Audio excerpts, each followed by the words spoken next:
अस्सलाम वालेकुम my YouTube family, कैसे हैं आप सब। आज हम रमज़ान की तैयारी में बनाने जा रहे हैं बहुत ही मज़ेदार सी परफेक्ट इमली की खट्टी मीठी चटनी। जी हाँ, जिसको आप ना सिर्फ सलाना चाट, दही भल्ले, समोसों के साथ खा सकते हैं, बल्कि इफ्तार स्पेशल में आप अपने हर स्नैक्स के साथ इसको खा सकते हैं। इस चटनी को ना सिर्फ 6 महीने तक महफूज करें, बल्कि इसको 1 महीने तक आप बगैर फ्रिज के भी महफूज कर सकते हैं। तो सबसे पहले हमने इमली की चटनी बनाने के लिए हमने लेनी है इमली 150 ग्राम, किसी भी बाउल में डाल देंगे। इसके बाद हम पैन में पानी डालेंगे, चूल्हा जला देंगे और पानी को गर्म कर लेंगे। ये सबसे आसान और क्विक तरीका है इमली की चटनी बनाने का, लास्ट में आपने ट्राई करना है।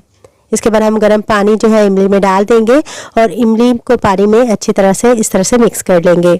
इससे ये होगा कि इमली पानी में अच्छी तरह से हल हो जाएगी। अब हम इसको कवर करेंगे और तकरीबन 20 से 25 मिनट के लिए इसको इसी तरह से सोक कर लेंगे। एक पैन लेंगे और इसमें 1 चाय का चम्मच हम सौंफ डाल देंगे और जी ज़ीरा डालेंगे इसमें 1 चाय का चम्मच। इसके बाद हम इसमें काली मिर्चें साबुत डालेंगे 15 अदद और साथ में हम इसमें डालेंगे खुश्क अदरक। सौंफ जिसे कहते हैं, आसानी से बाज़ार से मिल जाता है। ये एक टुकड़ा लेके छोटे छोटे पीसेस में आपने काट लेना है। इससे डाइजेस्टिव सिस्टम बहुत ही ज़बरदस्त हो जाता है। इसको अच्छे से मिक्स करेंगे और इनको रोस्ट कर लेंगे। इनको इतना रोस्ट करेंगे कि इनमें खुशबू आने लग जाए। जब इनमें खुशबू आने लग जाएगी तो हम इनको उतार लेंगे, चूल्हा बंद कर देंगे। एक ग्राइंडर जार लेंगे और इसमें अपने ये सौंफ वगैरह डाल देंगे। इसको अच्छी तरह से ग्राइंड कर लेंगे। इसको इतना ग्राइंड करेंगे ये पाउडर की शेप में इस तरह से आ जाए। किसी भी चीज़ में निकाल लेंगे। कहाँ से वीडियो वॉच करते हैं लाजमी कमेंट में भी किया करें। इसके बाद हमने अपने इमली का पल्प देखना है। ये देखें अच्छी तरह से निकल आया है, लेकिन अब हम इसको हाथों की मदद से अच्छे से मैश कर लेंगे ताकि इसकी गुठलियाँ वगैरह हैं वो अलहदा हो जाए और मज़ीद इसका पल्प निकल आए। ये देखिए अच्छी तरह से मैश कर लिया। इसके बाद हम ब्लेंडर जग ले लेंगे और इसमें अपना सारा पल्प जो है वो डाल देंगे। थोड़ा सा बाउल में पानी डाल के वो भी इसमें डाल देंगे ताकि जो पल्प लगा होगा वो इससे निकल जाएगा। इसके बाद इसको ब्लेंड कर लेंगे कुछ सेकंड्स के लिए।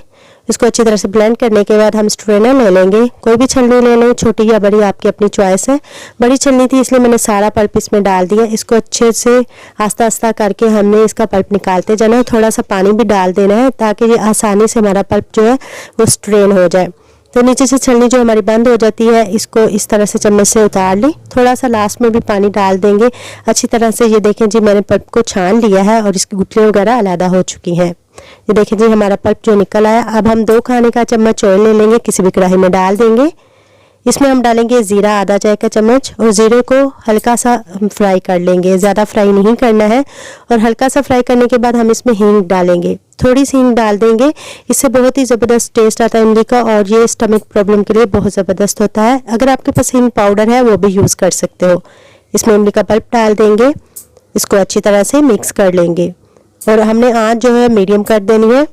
इसके बाद हम इसको कवर कर देंगे और तकरीबन 5 मिनट के लिए इसको मीडियम फ्लेम पे रख के पका लेंगे। तो ये देखें 5 मिनट के बाद इसको मिक्स कर लेंगे और इसके बाद हम डालेंगे गुड़। 100 ग्राम गुड़ लिया है, इसको अच्छी तरह से हमने छोटे छोटे टुकड़ों में काट लेना है। गुड़ को मिक्स करेंगे और पका लेंगे। तकरीबन 2 से 3 मिनट के लिए इसी तरह पका लेंगे और इसके बाद हमने जी इसमें डाल देना है अपना सौंफ वगैरह का पाउडर जो हमने ग्राइंड किया था, वो इसमें शामिल करेंगे, मिक्स करेंगे और मज़ीद हम इसको तकरीबन 2 से 3 मिनट के लिए पका लेंगे। मीडियम ही फ्लेम रखनी है आपने अच्छे से। 2 से 3 मिनट के बाद हम इसमें डालेंगे नमक 1 चाय का चम्मच या टेस्ट के मुताबिक डाल लें। काला नमक इसमें जाएगा जी 1 चाय का चम्मच और कश्मीरी लाल मिर्च डालेंगे आधा खाने का चम्मच। इससे एक तो इमली का चटनी का कलर बहुत ही खूबसूरत आएगा और बहुत मज़े की लगेगी। इसके बाद हम चाट मसाला डालेंगे, सबका फेवरेट 1 चाय का चम्मच इसमें मिक्स कर लेंगे। चाट मसाले से बहुत ही ज़बरदस्त सा टेस्ट आता है इमली की चटनी का और बहुत ही खट्टी मीठी मज़ेदार सी इमली हमारी बनती है। इसको मिक्स करते जाएंगे और अच्छी तरह से पका लेंगे। थोड़े जब ये गाढ़ा होना स्टार्ट हो जाएगी ना तो हम इसमें 3 खाने के चम्मच चीनी डाल देंगे, इसको मिक्स करेंगे। अब हमने इसको अच्छी तरह चीनी के साथ पका लेना है और गाढ़ा कम गाढ़ा आपने अपने हिसाब से रखना है। मैं इस तरह से इसके गाढ़ा रख रही हूँ। चूल्हा बंद कर देंगे और इसको उतार लेंगे। ये ठंडा होने के बाद और गाढ़ा हो जाती है तो इसको इस हिसाब से मुताबिक आपने पकाना है। किसी भी कंटेनर जार में आप इसको डाल लीजिएगा और इसको 6 महीने तक महफूज कीजिए और अपनी हर स्नैक्स के साथ एंजॉय कीजिए। इसके साथ मुझे दीजिए इजाज़त। खुश रहें। अल्लाह हाफिज़।